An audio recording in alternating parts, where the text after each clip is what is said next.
সালুনে যাওয়ার সময় ছিল অ্যাকচুয়ালি আমার 4টে-5টার সময়, কিন্তু কাজটা আমার এত তাড়াতাড়ি হয়ে যাবে আমি নিজেও বুঝতে পারিনি। এর জন্য 3টে 3:30টার মধ্যে আমি সালুনে চলে গেছি। আর সেখানে গিয়ে তো তার আগে যে ক্লায়েন্টরা রয়েছে সেই ক্লায়েন্টদের তো কাজ হবেই। আর আমি বলেইছিলাম আমি খুব একটা কিছু করাবো না, তো আমার কোনো স্লট লাগবে না, তুমি একটু কাজের ফাঁকে আমাকে করে দিও।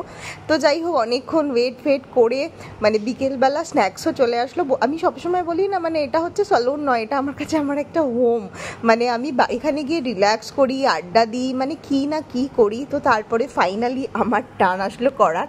শুধু আমি ভেবেছিলাম কি আইব্রো করাবো, বাট আমার গিয়ে মনে হলো কি চলো আজকে টাইম আছে, কারণ আমি মানে আমার বাড়িতে ফিরবো, মানে বাপের বাড়িতে ফিরবো, তো সেটা একটু কাছে, তো অনেক টাইম আছে, কোনো চাপ নেই। আর বাড়িতে এসে কোনো কাজও আমার ছিল না করার, যা যা করার ছিল আমি করেই গেছি।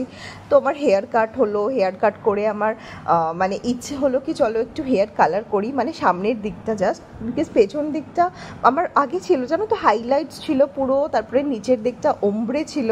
তো সেরকমভাবে ওই পুরো চুলের কালার আমার করার সেরকম ইচ্ছে ছিল না, বিকজ নেক্সট মান্থই আমি আবার স্ট্রেটনিং করাবো। স্ট্রেটনিং আর হচ্ছে তোমার কি বলে হেয়ার কালার একসাথে যায় না, মানে খুব frizzy rough and damage hair হয়ে যায়।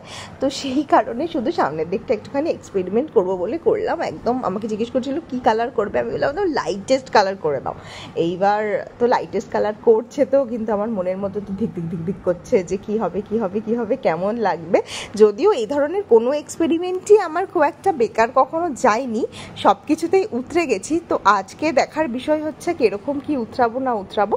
তো সেইভাবেই হচ্ছে। আর ভীষণভাবে আমরা গল্প করছি যে মানে লাইফে কি চলছে, সেই মানে তাদের লাইফে কি চলছে, আমার কি চলছে, এইসব সব কিছুই করতে করতে তারপরে সামনে আবার নেইলস করাবো, তো সেটা নিয়েও কথা হলো। দিদিরা অ্যাকচুয়ালি ঘুরতে যাচ্ছে, তো ঘুরতে মানে ঘুরে এসে আমাকে আবার আজ আ মডেল ডাকবে, আমার হাতে কিছু ডিজাইন তুলবে, মানে পরপর 2 মাসে 2টো ডিজাইন তুলবে। তো সেটা নিয়েও ভীষণ এক্সাইটমেন্ট আমার হচ্ছে। মানে আমি অলওয়েজ বলি না যে আমার নিজেকে সাজাতে, নিজেকে পাম্পার করতে জাস্ট দুর্ধর্ষ লাগে।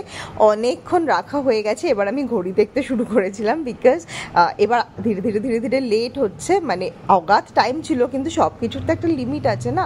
তো তারপরে ওইগুলো এক এক করে, মানে যে হেয়ার কালারের ফয়েলগুলো দিয়েছিল সেগুলো এক এক করে খুলে এখন ওয়াশ করা হলো। মানে জাস্ট এখন তো চুলটা ভেজা, তাতেই এরকম লাগছে। অ্যাকচুয়ালি কীরকম লাগছে সেটা একটা পিকচার আমি আপলোড করব।